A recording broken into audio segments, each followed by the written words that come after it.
தக்காளி விலை தொடர்ந்து உயர்ந்து வருவது குறித்து ஹோசூர் பகுதியில் உள்ள விவசாயிகள், வியாபாரிகள், பொதுமக்கள் கூறும் கருத்துக்களை தற்போது பார்க்கலாம்.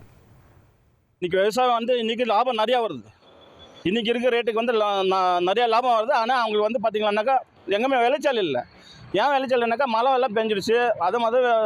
பயங்கரமாக அடியாக வந்துச்சு சார். அன்றைக்கி பார்த்தீங்கன்னாக்கா நிறைய லாஸ் சார். எனக்கு அன்றைக்கி ரெண்டு ரேட்டு கிடையாது சார். அன்றைக்கி நான் தக்காளி போடும்போது எதுக்கடா இந்த விவசாயம் பண்ணோம் அந்த மாதிரி தோணுது.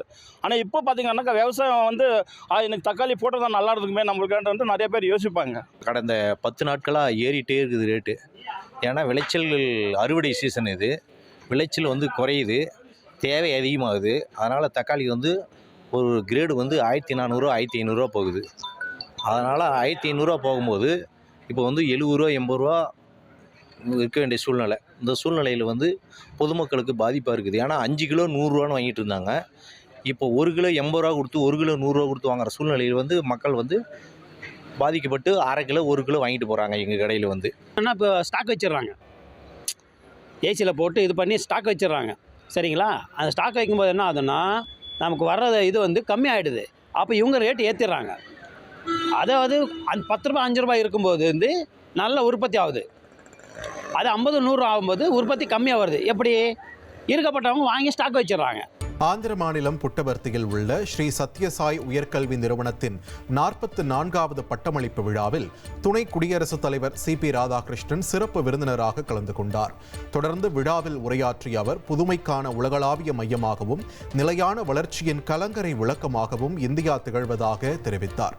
வளர்ந்து வரும் தொழில்நுட்பங்களை கற்று தேர வேண்டியதன் அவசியத்தையும் அவர் வலியுறுத்தினார். சிவகாசி அருகே சாலையில் சண்டையிடுவது போல் நடித்தும் விபத்தில் ஒருவர் சிக்கியதை கண்டு சிரித்தும் ரீல்ஸ் வீடியோ வெளியிட்ட 2 இளைஞர்களை போலீசார் கைது செய்தனர். சிவகாசி ஸ்ரீவில்லிபுத்தூர் சாலையில் ரீல்ஸ் வீடியோ பதிவு செய்தபோது அவ்வழியாக இருசக்கர வாகனத்தில் சென்ற ஒருவர் இதனை உண்மை என நினைத்து பார்த்தபடி சென்றபோது பேருந்தின் பின்பக்கத்தில் மோதி விபத்தில் சிக்கினார்.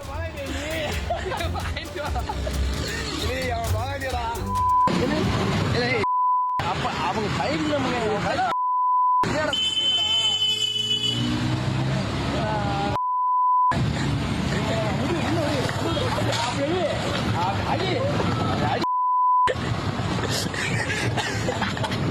வாங்குறா நீ ஏண்டா வாங்க அது வாங்கிட்டு அவன் வாங்கிட்டு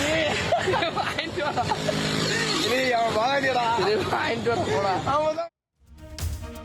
இது குறித்த வீடியோ சமூக வலைதளங்களில் பகிரப்பட்டு பொதுமக்களிடையே கடும் விமர்சனத்திற்கு உள்ளான நிலையில் சிவகாசி அருகே அருணாச்சலபுரத்தைச் சேர்ந்த காளிராஜன், வடப்பட்டியைச் சேர்ந்த தினேஷ்குமார் ஆகிய இருவரை போலீசார் கைது செய்து விசாரணை நடத்தினர். திண்டுக்கல் மாவட்டம் வேடச்சந்தூர் அருகே 60,000 லிட்டர் கொள்ளளவு கொண்ட மேல்நிலை நீர்த்தேக்க தொட்டி திடீரென இடிந்து விழுந்த சம்பவம் அதிர்ச்சியை ஏற்படுத்தியுள்ளது. மாரம்பாடி மேற்கு தெருவில் கடந்த 1997ஆம் ஆண்டு கட்டப்பட்ட இந்த தொட்டி சேதமடைந்து காணப்பட்டது. இதுகுறித்து அதிகாரிகளிடம் பலமுறை புகார் அளித்தும் தொட்டியை சீரமைக்காமல் குடிநீர் விநியோகம் செய்து வந்ததாக அப்பகுதி மக்கள் குற்றம் சாட்டியுள்ளனர். மேலும் குடிநீர் தொட்டி காலி இடத்தில் இடிந்து விழுந்ததால் பெரும் அசம்பாவிதம் தவிர்க்கப்பட்டது. இனி செல்லும் இடமெல்லாம் செய்தி. தந்தி டிவியின் வாட்ஸ்அப் சேனலை ஃபாலோ பண்ணினா செல்ல இருக்கும் இடமெல்லாம் செய்தி. இதோ QR கோட் இப்பவே ஸ்கேன் பண்ணுங்க, ஃபாலோ பண்ணுங்க.